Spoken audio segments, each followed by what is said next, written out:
வணக்கம். செல்வகுமாரின் அறுவடை, விதைப்பு, உப்பள பணிகள் மற்றும் செங்கல் சூளை மற்றும் உலர்த்துதல், பொதுப்பணிகள் அனைத்திற்குமான வானிலை முன் எச்சரிக்கை. அதிகாரப்பூர்வ வானிலை அறிக்கைக்கு இந்திய வானிலை ஆராய்ச்சித்துறை அறிக்கையை பார்க்கவும். 2026 ஜனவரி 5 திங்கட்கிழமை மாலை 6 மணி நிலவர ஆய்வறிக்கை. நீண்ட காலமாக எதிர்பார்த்து கொண்டிருக்கக்கூடிய நிகழ்வு வரக்கூடிய 8ஆம் தேதி நெருங்கி 9ஆம் தேதி இலங்கை கடந்து 10, 11, 12 இலங்கையின் ஊடாக தெற்கு நோக்கி நகர்ந்து பிறகு மன்னார் வளைகுடா குமரிக்கடல் வழியாக மேற்கு நோக்கி நகரப் போகிறது. ஆக நாம் நீண்ட காலத்திற்கு முன்பே அம்புக்குறியிட்டு காட்டப்பட்ட ஜனவரி நிகழ்வு இதுதான். இந்த நிகழ்வு தமிழ்நாட்டின் அனைத்து மாவட்டங்களுக்கும் மழை தரப்போகிறது. குறிப்பாக டெல்டா மாவட்டங்கள் மற்றும் வடகடலோரம் வரைக்கும், திருவள்ளூர் வரைக்கும் கடலோர மாவட்டங்கள், வடகடலோரத்தை விட புதுச்சேரிக்கு தெற்கே உள்ள கடலோர மாவட்டங்கள், அதைவிட மயிலாடுதுறை முதல் ராமநாதபுரம் வரைக்கும் உள்ள கடலோர மாவட்டங்களின் கடலோர பகுதிகள் மற்றும் உள்பகுதிகள், திருச்சி வரை, புதுக்கோட்டை, அரியலூர் வரைக்கும் உள்ள உள்பகுதிகளுக்கெல்லாம் மிக கனமழை பிடிவு இருக்கிறது. தென் மாவட்டங்களுக்கும் மிக கனமழை பிடிவு, மேற்கு தொடர்ச்சி மலை மாவட்டங்களுக்கும், மேற்கு மாவட்டங்கள் அனைத்து மாவட்டங்களுக்கும் மழை உண்டு. இதில் கர்நாடக எல்லையோரம் குறைவு என்பதே கனமழை தான். அப்போ குறைவுன்னு சொல்ற இடத்துல சற்று கனமழை குறைஞ்சபட்சம் இருக்கும், குறைந்தபட்சம் ஒரு இடத்துல சற்று கனமழையாவது இருக்கும். பரவலான மழைப்பிடிப்பை கொடுக்க போகிறது வரக்கூடிய 8ஆம் தேதி இரவு முதல் 9 மாலை இரவு தொடங்கி 2 நாள் 48 மணி நேரம் நிறைய மழைப்பொழிவை கொடுப்பதற்கு சாதகம் இருக்கு. இந்த மழை 8ஆம் தேதி இரவு தொடங்கி முற்றிலுமாக விலகுவதற்கு, அதாவது தூறல் சாரலாக இருந்து கொண்டு இறுதியாக போகி பண்டிகை அன்னைக்கு தான் விலகும். போகி பண்டிகை அன்றைக்கு கூட தூறல் சாரலை தென் மாவட்டங்களுக்கு கொடுக்கும். ஆக அதற்கு முந்தைய நாள் 13ஆம் தேதி வரை மழை இருக்கு, 12ஆம் தேதி வரை கனமழை இருக்கு. 8 இரவிலிருந்து 9, 10, 11, 12 இந்த 4 நாட்கள் நிறைய மழை இருக்கு. இதுல என்ன, இப்போ திடீர்னு அறுவடைக்கும் உப்பளத்திற்கு அப்புறம் விதைப்பு, இதுக்கு முதல்ல முக்கியத்துவம் கொடுப்பதற்கான காரணம் என்னன்னா, எனக்கு வரக்கூடிய கைபேசி அழைப்பு குறைந்திருந்தாலும், அதாவது நான் அதை அட்டன் பண்றதில்லை, நேரடியாக வந்து நிறைய பேர் பல்வேறு சந்தேகங்களை கேட்டுக்கொண்டிருக்கிறார்கள். நிலக்கடலை விதைக்கலாமா அப்படின்னு. என்னை பொறுத்த வரைக்கும் மேடாக இருந்தால் கூட இப்பொழுது நிலக்கடலை விதைப்பதை தவிர்த்து கொள்ள வேண்டும். நீங்க அது வந்து மேடான பகுதியாக இருந்தாலும் சரி, அது வந்து நல்ல ஒரு திடலாக இருந்தால் கூட அதுல கூட நீங்க நிலக்கடலை விதைப்பை தவிர்த்து கொள்ள வேண்டும். காரணம் என்னன்னா, 2 நாள் தொடர்ச்சியாக மழை பெய்யும் பொழுது என்ன ஆகும்னா, அந்த முளைப்பு திறன் தண்ணீர் தேங்கி வெயில் இல்லாம ரொம்ப பாதிப்படையும். நிலக்கடலை விதைப்பை ஒத்தி வையுங்கள். நான் ஏற்கனவே சொல்லிட்டேன். எப்ப சொல்லியிருந்தோம் நம்ம நிலக்கடலை விதைக்கிறதுக்கு? கடந்த மாதம் டிசம்பர் மாதம் 18ஆம் தேதியிலிருந்து 28ஆம் தேதிக்குள்ள விதைங்கன்னு சொன்னோம். அதுல தான் 10 நாள் கிடைக்கும். அதுக்கப்புறம் மாத இறுதியில் மழை இருக்கும், டிசம்பர் மாத இறுதி, ஜனவரி 1 தேதியில. பிறகு பொங்கலுக்கு முன் வலுவான நிகழ்வு இருக்குன்னு சொல்லிட்டே இருக்கோம். நிகழ்வு வந்து நெருங்கி வந்து மழைப்பிடிப்பை கொடுத்து விட்டு விலகி போய் மீண்டும் வந்து வலுவான நிகழ்வாக கடந்து மழைப்பிடிப்பை கொடுக்கணும்னு சொல்லிட்டே இருக்கோம். இந்த மாதிரி நீண்ட கால அறிக்கையை சொன்னபடி நகர்ந்ததுல எதுவுமே இல்லை. ஒன்னே ஒன்று என்னன்னா, 2-3 நிகழ்வு வந்து விலகி போனதுனால மழையோட அளவு குறைஞ்சிச்சு, அவ்வளவுதான். ஒரு நிகழ்வு ஆந்திர பிரதேசம் வழியாக போனது, ஒரு 2 நிகழ்வு ஏறாமல் கடலுக்குள்ளேயே இருந்தது. இருந்தாலும் இந்த வெப்பநிலைக்கு இந்த மழைப்பொழிவை கொடுக்க போது பெரிய ஒரு வரப்பிரசாதம் தான். ஆனால் இந்த ஜனவரியில, அதுவும் எதிர்பார்த்தது போலவே ஜனவரியில வலுவான நிகழ்வாக இலங்கை கடந்து இலங்கை தரையில் இருந்து கொண்டு மன்னார் வளைகுடா வழியாக மேற்கு நோக்கி நகர்ந்து குமரிக்கடல் வழியாக மேற்கு நோக்கி நகர்ந்து மழைப்பொழிவை கொடுக்கும். ஆக நிலக்கடலை விதைப்பை வரக்கூடிய பொங்கல் வரை ஒத்தி போட்டு விடுங்கள். ஓகே. அடுத்தபடியா பார்த்தீங்கன்னா அறுவடை. நான் இன்றைக்கு நிறைய இடங்களுக்கு என்ன மாதிரியான விவசாயம் நடந்துகிட்டு இருக்கு அப்படின்னு கொஞ்சம் சுற்றுப்புறங்களை சுற்றி பார்த்தேன். பார்க்கும் பொழுது நிறைய இடங்கள்ல அறுவடைக்கு முதிர்ந்து விட்டது தானியங்கள். நல்லாவே முதிர்ந்துட்டு, லைட்டா சில இடத்துல பச்சை இருக்கு, அவ்வளவுதான். சில இடங்கள்ல முதிர்ந்து விட்டது.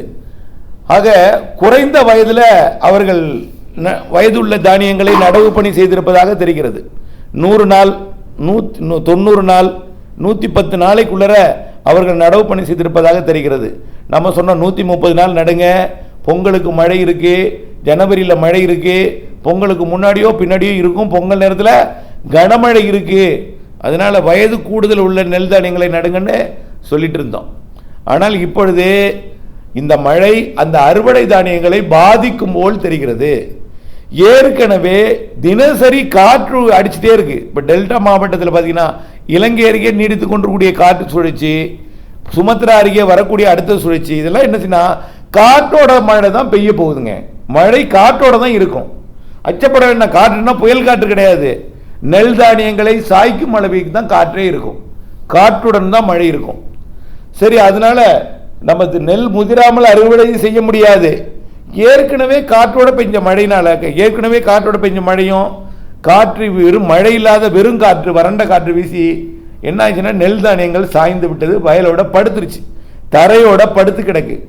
இந்த நிலையில முதிர்ந்த நெல் தானியங்களாக இருந்தால் தயவு செய்து விரைந்த அறுவடையை நீங்க பண்ணிடலாம், தயவு செய்து பண்ணிடுங்க. வரக்கூடிய 9, 10, 11, 12 தேதி மழை உங்களுடைய வயல்ல நீர் தேங்கும் அளவிற்கு இருக்கும். விழுந்து கிடக்கக்கூடிய தானியங்களை சேதப்படுத்தும், தண்ணீர் தேங்கும். புரியுதுங்களா? இந்த தகவல் அவர்களுக்கு தெரியாது. விவசாயிகளுக்கு வானிலை அறிக்கை அவசியம், வானிலை அறிந்து விவசாயம் செய்யணுங்கிறது கொஞ்சம் கூட அவர்களுக்கு தெரியல. வருடம் முழுவதும் கத்தி கொண்டிருந்தாலும் மழை பெஞ்சு நட்டம் ஏற்பட்டு படுத்து கிடக்கிறது முளைச்சதுக்கு அப்புறம் வேதனை தகவலை எனக்கு தெரிவிப்பாங்க. 5 நிமிடம் இந்த வானிலை அறிக்கை கேட்பதற்கு அவர்களுக்கு கஷ்டமா இருக்கும். ஆனா எதையோ கேட்பாங்க, என்னென்னமோ கேட்பாங்க. ஆனா அவர்களுடைய முதலீடு கடன் வாங்கி போட்டிருக்குமே, அதை ஒரு 5 நிமிடம் வானிலை அறிக்கையை பார்ப்போம்னு கேட்க மாட்டாங்க. எனக்கு போன வாரம் 2 நாள் பெஞ்ச மழைக்கு சார் பார்க்க மறந்துட்டேன் சார், கேட்க மறந்துட்டேன் சார், இப்படியே வருது தகவல். ஆகவே வானிலை அறிக்கை கேட்காமல் இருக்கிறார்கள். முடிந்தவரை அவர்களுக்கு சொல்லுங்கள், ஃபார்வர்டு செய்யுங்கள், அவர்களுக்கு இந்த தகவல் சென்றடையட்டும். 8ஆம் தேதி வரை கூட நீங்க அறுவடை பண்ணலாம். 8ஆம் தேதி இரவு தான் மழை தொடங்குது. 9ஆம் தேதி காலையில் கூட சில இடங்களில் உள்ள எல்லாம் மழை தொடங்க லேட் ஆகும். ஆனால் 9ஆம் தேதி மதியத்துக்கு மேலே தொடர் மழையாக ஆரம்பிச்சிடும். 9ஆம் தேதி மாலை இரவு, வெள்ளிக்கிழமை மாலை இரவு கனமழையாக மாறிடும். சனி ஞாயிறு நல்ல மழை கனமழை இருக்கு வரக்கூடிய சனி ஞாயிறு. இதை நினைவுபடுத்தி அவர்களுக்கு எடுத்து சொல்லி அறுவடை தானியங்களை, முதிர்ந்த நெல் தானியங்களை அறுவடை செய்ய கேட்டுக்கொள்ளுங்கள். நானும் கேட்டுக்கொள்கிறேன். அவர்களுக்கு இதை ஃபார்வர்டு செய்யுங்கள். ஒன்று. அடுத்தபடியா விதைப்புக்கு சொல்லியாச்சு, நிலக்கடலை விதைப்பு எந்த விதைப்பு தெரியும். அறுவடை இன்னொரு அறுவடை நடந்துகிட்டு இருக்கு, மக்காச்சோள அறுவடை. பார்த்துங்க, வேகமாக அறுவடை பண்ணி முடிக்கணும். வரக்கூடிய 9ஆம் தேதி மழை உண்டு திருப்பூர், கோயம்புத்தூர், திண்டுக்கல் போன்ற மாவட்டங்களுக்கு. ஆக நீங்கள் விழிப்புடன் இருக்கணும். அதனால அனைத்து மாவட்டங்களுக்குமே மழை உண்டு. 9, 10, 11, 12, 13. அடுத்தபடியாக உப்பளம், அதாவது நான் சொன்ன பொங்கல் முடிந்த பிறகு நீங்கள் உப்பு பாத்தியை தயார் பண்ணுங்கன்னு சொன்னேன். இப்போ 2 நாளைக்கு முன்னாடி ஒரு மழை வந்தது பார்த்தீங்களா? எப்போ? இந்த 31 1ஆம் தேதி மழை வேதாரண்யத்துக்கு பெய்யலையாம். ஆகா, வேதாரண்யத்துக்கு பெய்யல, இந்த மழையும் பெய்யாது. இவர் செல்வகுமார் சும்மா சொல்லிட்டு இருப்பாரியா, சும்மா எதுக்கா நேரத்தை வீணடிச்சிட்டு ஆரம்பியா. இந்த நேரத்தில் ஆரம்பிச்சா கரெக்டாக பொங்கல் முடிஞ்சோன்னா உப்பு உற்பத்தி பண்ணிடலாம் அப்படின்னு சொல்லி நிறைய பேர் ஆரம்பிச்சிட்டீங்க. இது தவறான தகவல், தவறான கற்பனை, தவறான முடிவு என்பதை நான் தெரியப்படுத்த விரும்புகிறேன். உங்களுடைய நன்மைக்காக தான் சொல்றேன். ஒரு உப்பு பாத்தியை நீங்க தயார் பண்ணணும்னா எவ்வளவு செலவாகும், எவ்வளவு ஆள்கூலி? சுமார் 40,000 30,000 ஆகுது ஒரு நாளைக்கு சம்பளமே. ஒரு 2 லட்சம் 3 லட்சம் 4 லட்சம் 10 லட்சம் வரைக்கும் சில பேர் செலவு பண்றீங்க. ஆகவே இப்படிப்பட்ட நேரத்தில் உப்பு பாத்தியை இப்போ தயார் பண்ண வேண்டாம். நான் ஏற்கனவே சொல்லிட்டேன். இப்போ நிறைய பேர் கேட்டதின் காரணமா நான் தயார் பண்ணலாமான்னு ஒரு கம்பெனிலேருந்து கேட்டிருக்காங்க. ஆனால் வேண்டான்னு சொன்னால் நிறைய பேர் தயார் பண்ணிட்டு இருக்காங்க அப்படின்னு ஒரு தகவல் கிடைச்சிச்சு. வேண்டாம், நிறுத்தி விடுங்கள். கண்டிப்பாக மிக கனமழை பொழிவு உண்டு. வரக்கூடிய 9, 10, 11, 12, 13ஆம் தேதி வரைக்கும் கனமழை இருக்கு. 2 நாள் இதில் தொடர்மழை இருக்கு. உப்பு பாத்தி முழுமையாக நீர் தேங்கும் அளவிற்கு இருக்கும். அப்போ உப்பு பாத்தி கரைஞ்சிரும், உப்பு கரையே கரைஞ்சிரும், அந்த அளவுக்கு மழை இருக்கு என்பதை தெரியப்படுத்த விரும்புகிறேன். இங்க வேதாரண்ய உப்பளத்துக்கும் தூத்துக்குடி உப்பளத்துக்கும் மரக்காணம் மற்றும் எல்லா உப்பளத்துக்குமே பழவேற்காட்டு கூட அப்படி தான் இருக்குது. அதே போல் கட்டுமாவடி அதிராம்பட்டினம் உப்பளத்துக்கும் அதே தான் கண்டிஷன். முதல்ல வேதாரண்யம் தான் நிறைய மழை பெய்ய போகுது.